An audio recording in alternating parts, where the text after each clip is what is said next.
South Carolina police on Friday identified the second body found in the case of missing 6-year-old Faye Swetlik as Coty Scott Taylor, a 30-year-old neighbor of the girl. Police said they believe the two bodies are linked. "Our evidence and our investigation shows that they are linked," Sergeant Evan Antley said at a news conference Friday.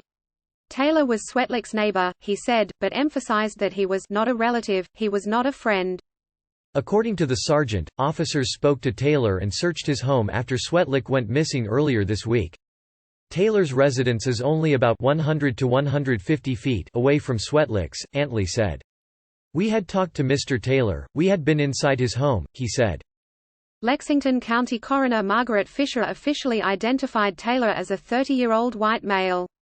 She said further information would be provided after an autopsy is performed this weekend. Authorities on Thursday announced that the body of Swetlik was found, 3 days after she went missing in front of her home in Casey.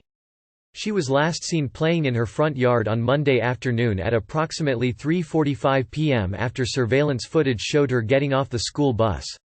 According to Antley, police discovered her body after a critical piece of evidence was found that prompted them to return to a location they had previously searched. Investigators on Thursday followed sanitation trucks through the Casey neighborhood of Churchill Heights, according to Antley.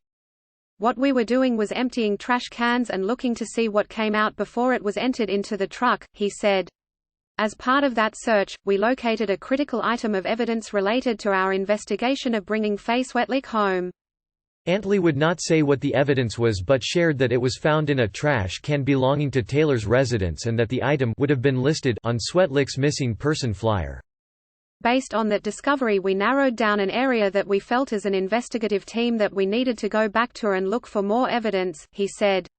"Another methodical search of that area, even though we'd been there multiple times, we were going back." According to Antley, Swetlik's body was located in a wooded area between her residence and the Napa Auto Parts, where police held briefings earlier in the week.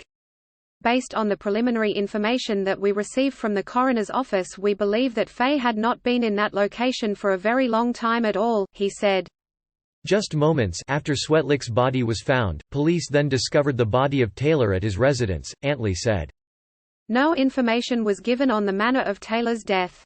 He had no criminal history and was not known to law enforcement before this case," according to the sergeant. "We want more information about Coty Taylor, starting at 3:44 Monday afternoon," he said.